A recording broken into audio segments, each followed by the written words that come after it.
am now greater than any so-called dragon warrior. So, you're the hero I've been hearing about. So fast, so brave. I must say your timing is excellent. Not because you have any chance of stopping me, but because now I can make a perfect example of you. Hello everyone and welcome to the final boss of Kung Fu Panda Legendary Warriors on the Nintendo Wii. As you can see here, the final boss is very fearsome.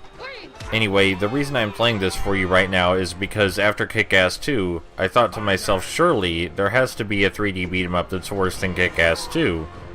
And this game came to mind. I haven't played it in years, so I didn't remember much about it. And actually, upon starting it up, I thought I had severely underestimated it. The tutorial detailed a lot of mechanics that I don't remember and didn't expect from this game. There are block-breaking attacks, juggle attacks, heavy attacks, dodge-cancel attacks. There's a lot more to the game than I originally anticipated.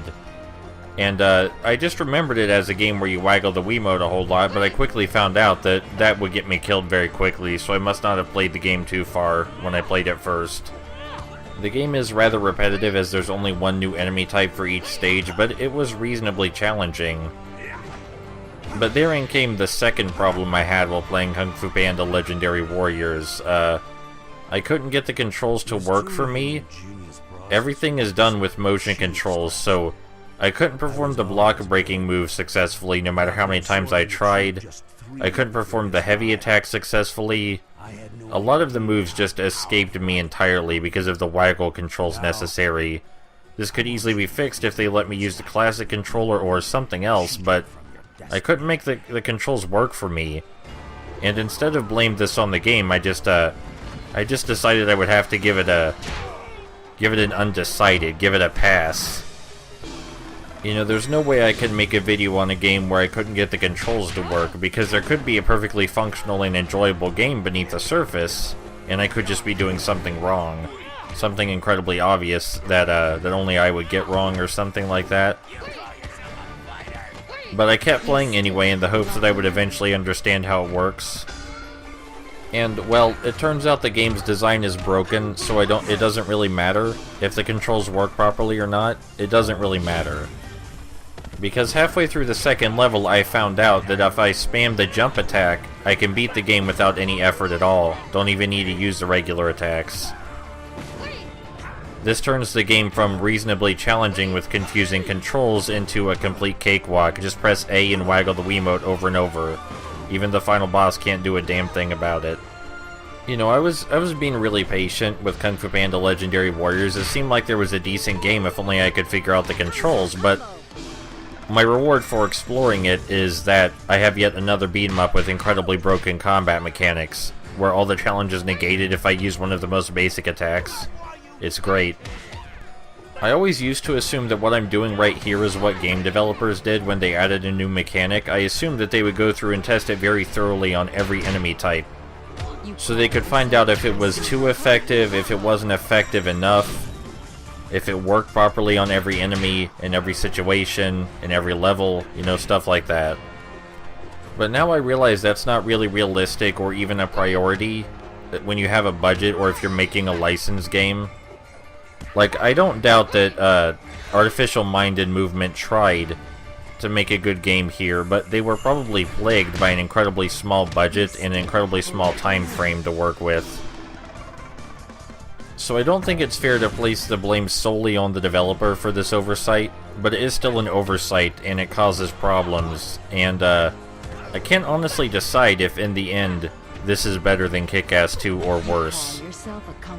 The design of both games is broken, so I think it comes down to which game has the most surviving design. And if we put it that way, I suppose Kung Fu Panda Legendary Warrior has more surviving design than Kick-Ass 2 does. Kung Fu Panda Legendary Warrior is also only an hour long, so it has that courtesy as well. Before the video ends, the only thing I haven't mentioned that's worth mentioning is that we have two kinds of special attacks. After we hit an enemy enough times, our blue chi meter fills up and we can perform our special attack, which is the one where we turn blue and do a really quick combo. If all the hits in the combo land, we have to draw a symbol with the Wiimote, which doesn't work all the time, but sometimes it does. And if we successfully perform a super combo 3 times, we gain access to our ultimate move, which makes us invincible. Yeah. Yeah.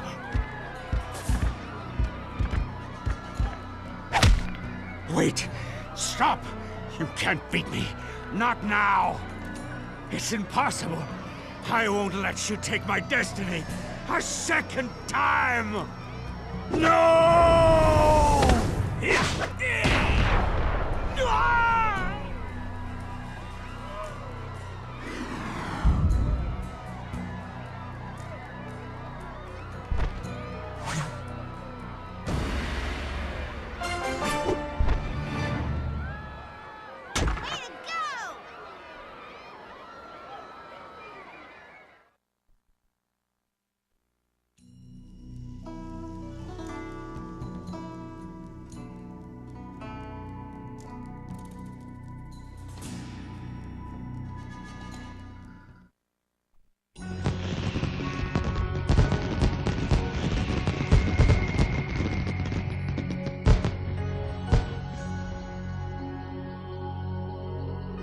It is said that on that day, a great warrior became champion of the Valley of Peace. Not because of any tricks or winning any tournaments, but simply by following the path of the warrior. Master Shifu always says the path of the warrior is filled with danger, and that following it takes great courage. And so it's Tai Lung defeated, and the Furious Five restored. Peace settled once more over the valley. For this was a time when heroes roamed the land, and adventure waited around every corner. But that is another story.